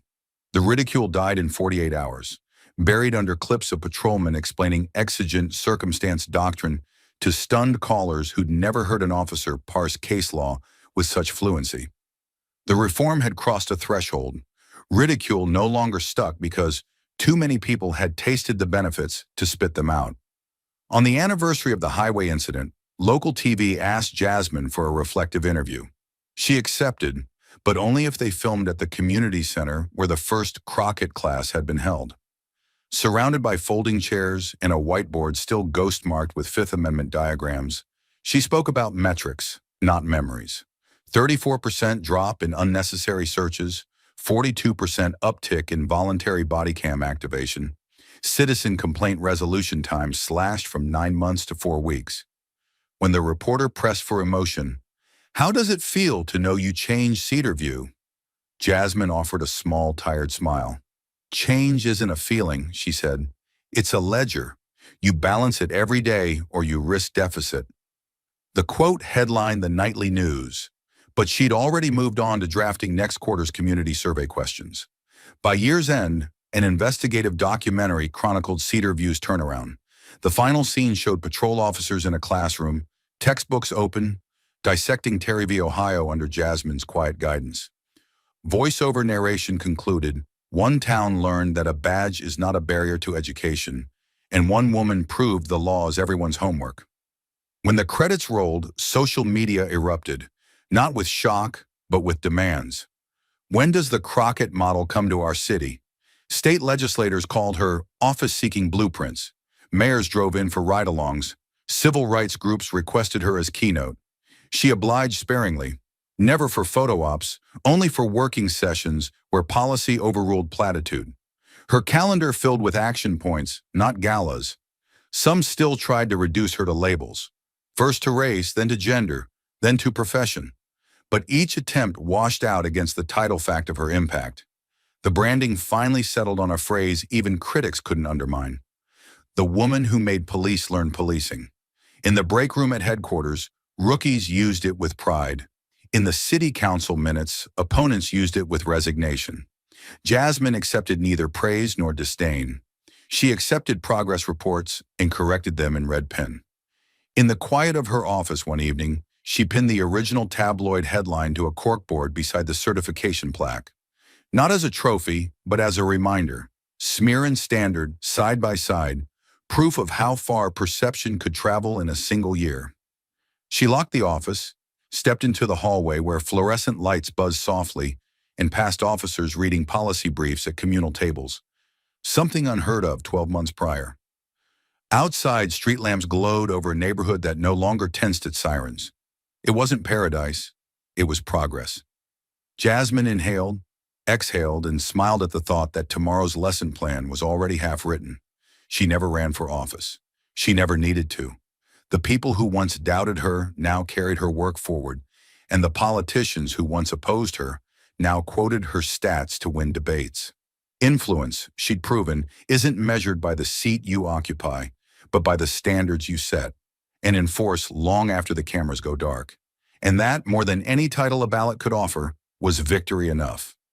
Thought for a few seconds. Change, the story of Cedarview reminds us, is never granted by the benevolent wave of an institution's hand, but wrested from its clenched fist by citizens who refuse to excuse small cruelties. And the first human lesson is that injustice thrives on polite silence. So every time a bystander shrugs at an unlawful stop, every time an officer justifies a shortcut with, "That's how we do it," the collective spine of democracy weakens until someone like Jasmine plants her feet on broken asphalt and says, "Explain your authority," because democracy isn't a spectator sport, it's a cross-examination. Second, power is never a static badge or a fancy title, but a rental contract with the public. And the rent is paid in accountability, meaning a uniform without oversight breeds the same corruption as a throne without elections. So the badge must be renewed daily through body cam transparency, community audits, and the humility to say, "My oath is bigger than my ego." For 1,000 spotless interactions will be erased by the single moment an officer mistakes compliance for submission and fear for obedience. Third, courage rarely looks like a cinematic showdown. Instead, it resembles a calm woman reciting case law while steel cuffs hover over her wrists, a trembling veteran confessing his roadside terror to a city council that assumed his silence was consent, or young cadets standing in line for a class their mentors mocked. Because real bravery is not measured in decibels but in precision, the ability to stay factual when the room expects you to rage, to stand upright when the waterline of intimidation rises above your head, and to keep your voice steady so the transcript can't be twisted later. Fourth, education is the most underused form of armor in the modern world. For the citizen who can quote the Fourth Amendment is less likely to surrender a phone to an unlawful search. The officer who understands Terry vs. Ohio by heart is less likely to manufacture probable cause. And the community that can parse reasonable suspicion from gut feeling is better equipped to demand reform that is structural rather than symbolic. So the most radical thing Jasmine ever did was hand out syllabi where others handed out slogans. Fifth, reform cannot be a one-time demolition of a rotten room followed by ribbon cutting. It must be continuous inspection, because institutions are like bacterial cultures that regrow the moment light fades, which is why Cedar View's shiny certification came stapled to expiration dates and why Jasmine called accountability a treadmill rather than a trophy. Stop running and you slide backward into the same old habits, the same old headlines, and the cycle of outrage, denial, and burial begins anew. Sixth, leadership exists in inverse proportion to ego, as proven by Jasmine turning down a Senate run at the peak of her popularity, declaring that she preferred to be the stone in a politician's shoe rather than the occupant of their cushioned seat, and her refusal to translate influence into personal power, reframe success as the ability to leave behind structures that function without your constant presence. A lesson lost on careerists who mistake applause for legacy. Seventh, progress demands coalition, not saviors, which is why Cedar View's pivot happened only when citizens pushed from below, while rookies studied from within and journalists pierced the curtain from above, proving that movements collapse when any layer opts out. The public must speak, the press must document, the honest insiders must resist the gravitational pull of tribal loyalty, and together they must keep the pressure cooker of accountability hissing so steam never builds into violence. Eighth, storytelling is both weapon and shield, for it was a leaked clip, not a policy memo, that ignited reform, and it was a single veteran's quaking testimony that silenced a hostile council, revealing that narrative outruns statistics in the race to the public conscience. Yet the story's power is protected by data because emotion without evidence is dismissed as anecdote, while evidence framed by human stakes becomes unstoppable, so the anecdote and the audit must march in tandem. Ninth, dignity is the right to context, to be seen as a whole human rather than a convenient category. And when Cedar View stopped calling Jasmine the black lady lawyer and started calling her the woman who made police study policing, they unknowingly illustrated the arc of genuine inclusion, not erasing identity, but removing the surprise that competence and authority can arrive in any skin. Finally, the overarching morale is brutally elegant. Institutions will never love you. They will only respond to leverage, and leverage is born at the intersection of knowledge, solidarity, and persistence. Learn the rule book, Link arms with those who share the burden, refuse to get tired when the cameras do, and sooner or later the pillars will shift, because even the heaviest system cannot resist a population that refuses to lie down beneath it. And that, Jasmine Crockett would argue, is not optimism, it is physics. Apply steady pressure to a weak point, and something must move, whether it's a policy, a badge, or the conscience of an entire town. Thank you for watching until this moment, and for standing with us on this journey for justice. Your support means everything. Like, subscribe, and turn on notifications so you never miss what's next. And we'd love to hear your thoughts. Leave a comment below and let us know what moved you most in this story. Together, our voices make a difference.